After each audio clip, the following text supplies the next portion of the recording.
Hi, I'm Jeff Dixon, and welcome to Conspiracy Cases, where we look at things, events, history, thoughts, things that we put under the lens that are often talked about, perhaps covered up, with the question, is there a conspiracy happening here? And we look at that, and we'll look at the evidence best we can in a very quick way. But the big takeaway is when we're done with each individual case, we make some spiritual application that we can learn from that allow us to move and hopefully live our lives just a little bit better. Today, I want to talk to you about the Kennedy assassination, not the John F. Kennedy assassination, the Robert F. Kennedy assassination.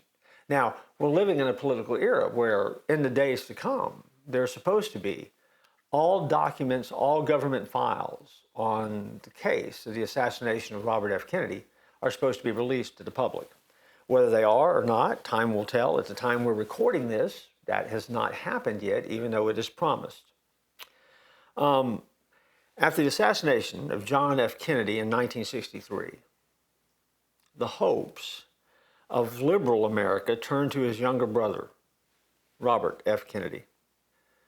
The third of Joe and Rose Kennedy's sons, Bobby Kennedy, had much of JFK's white-toothed handsomeness, his charisma, and if anything, RFK was a political idealist. His favorite quote is an incredible quote. His favorite quote was, "Some men see things as they are and say, why? I dream of things that never were and say, why not?" In the end, it was politics that got Bobby Kennedy assassinated. After his education at Harvard and Virginia University Law School, Bobby Kennedy was called to the Massachusetts bar in 1951, but his powerful and ambitious father pulled strings and ensured that he was lifted almost immediately to higher things. A stint in the criminal division of the Justice Department under Senator Joe McCarthy was followed by a very high-profile role as chief counsel to the Select Senate Committee on Improper Activities in the labor or management field. You say, well, why does that matter? Because on the top of Bobby Kennedy's hit list was a man by the name of Jimmy Hoffa. Jimmy Hoffa was the head of the International Brotherhood of Teamsters, the truckers union, America's largest and richest labor organization. Hoffa was, Kennedy considered, the chief evil in a nationwide conspiracy of evil. He had tied the truckers to the mob, and he used the union's pension to fund his own private bank account.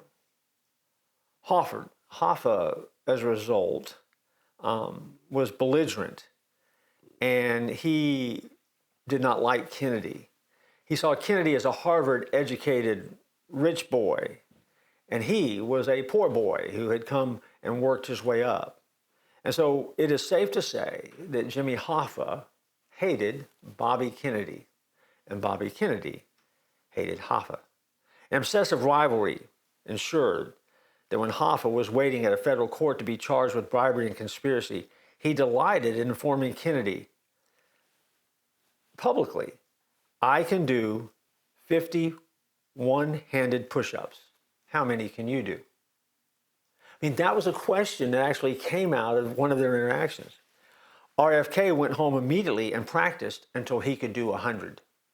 That's how competitive and deep the hatred between Hoffa and Kennedy was.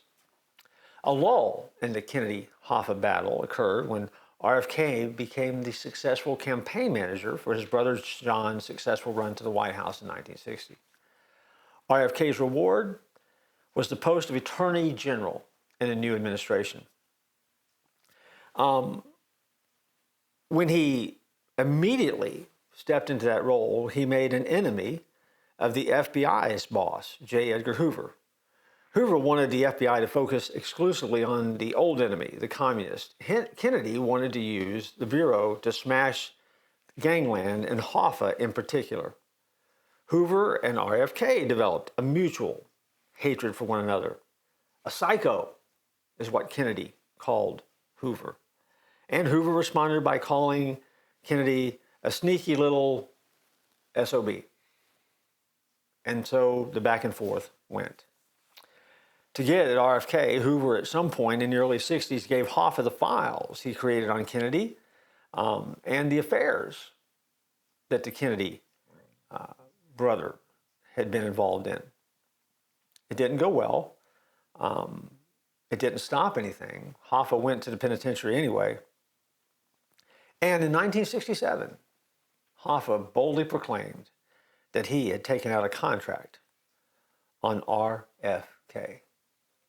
And so, Robert F. Kennedy's assassination came as a result of his political leanings, his political work, his quest for what he believed to be justice and the right way of doing things. And he wasn't afraid to go head to head with some of the most powerful people in our country. So much so that Jimmy Hoffa had put out a contract on RFK.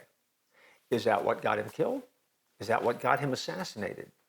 Is that the reason for the assassination? We'll continue in our next episode to unpack this conspiracy case.